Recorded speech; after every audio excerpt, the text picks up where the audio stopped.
A new course, hobby, business idea, or fitness plan arrives with electricity. You research it, buy the tools, imagine the future, and move fast.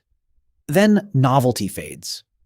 Progress becomes less visible, and the project begins to feel like evidence against your character. If you are among people who start with energy and disappear in the boring middle, ask what this experience is responding to and what would make it more useful. That question opens a better conversation than another quick judgment about your personality. People sometimes reduce struggling to stick with one thing to being lazy, flaky, undisciplined, or incapable of commitment. That conclusion is too small to explain the experience. Starting and sustaining are different skills. Newness supplies clarity and immediate reward, while the middle demands repetition tolerance for uncertainty and a structure that can survive ordinary energy. The behavior can make sense without being ideal, and understanding its purpose does not excuse every consequence. There is no single personality type behind struggling to stick with one thing. Temperament, learning, stress, relationships, culture, and practical circumstances can combine in different proportions. Treat this explanation as a framework, not a diagnosis, and keep only what matches the evidence of your life. Start with one possible mechanism. Novelty provides fast feedback, while long projects often hide progress for weeks or months. Hold this first explanation lightly and compare it with what your body choices and energy actually do. Compare this first clue across several situations before deciding what it means. Watch how that looks in a workday. You spend hours choosing the perfect system and almost no time doing the plain first repetition. In the first scene, the need beneath the behavior matters more than how the behavior looks from outside. Read the first scene through need timing and aftermath rather than appearance. A second layer is easy to miss. An exciting identity can be more rewarding than the repetitive actions required to become that person. The second explanation becomes useful only when the same conditions repeatedly produce a similar response. Use the second clue only if it predicts more than one response. The experience becomes clearer in private. The first difficult assignment makes you search for a different course that promises a cleaner path. The private scene reveals whether the response brings genuine recovery or merely delays discomfort. Use the private example to compare real recovery with delayed discomfort. The third piece concerns attention. Perfectionism can turn one missed day into a false conclusion that the entire plan is ruined. For the third explanation, distinguish what you observed from the meaning you assigned afterward. Keep observation and interpretation separate while testing the third clue. Social situations add another clue. After missing Monday, you postpone restarting until another symbolic date creates a fresh beginning. The social scene shows what happens when belonging, visibility, or another person's expectations enter the equation. Let the social example reveal the extra weight of belonging and visibility. Another part appears under pressure.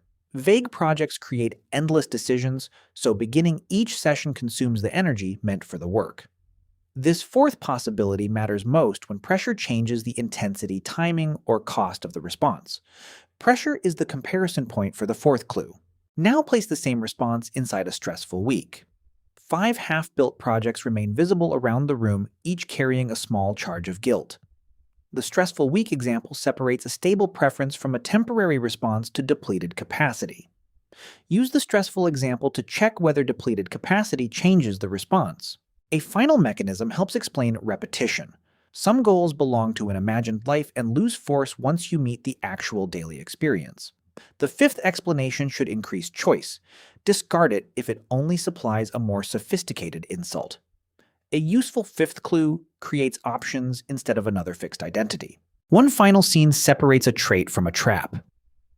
You finally return to one old project and discover that the next step was smaller than the shame surrounding it. The final scene asks whether the behavior remains flexible when circumstances, energy, or relationships change. Let the final example test whether choice remains available as circumstances change.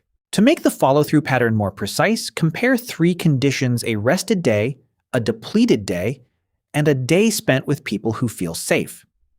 Notice whether the response changes in speed, intensity, or cost. If it shifts with context, the context belongs in the explanation. That comparison prevents one difficult moment from becoming a permanent identity. Look for a counterexample to follow through as carefully as you look for confirmation. Remember a time when the usual response did not happen, happened less strongly, or ended sooner. Ask what was different about preparation. Energy, environment, expectations, and support. A counterexample reveals the conditions that make greater choice possible. The hidden cost of follow-through deserves equal honesty. Changing direction can be intelligent, but constant restarting becomes expensive when unfinished commitments damage trust, finances, confidence, or goals you still genuinely want. Preserve whatever the response protects, connects, restores, or clarifies. Change the portion, reducing freedom, straining trust, or moving you farther from what you value. Start by observing the pattern.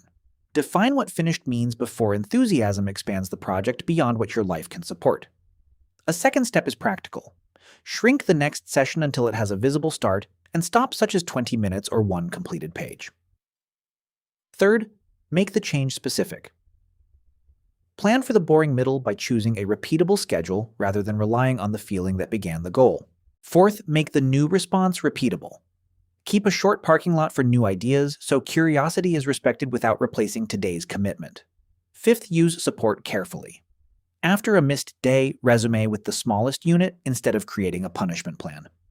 Sixth, review what actually happened. Review projects by evidence, continue, pause, redesign, or end them deliberately rather than letting them haunt you. Finally, know when more support is needed. Choose one identity built around returning because consistency is less about never leaving than about knowing how to come back.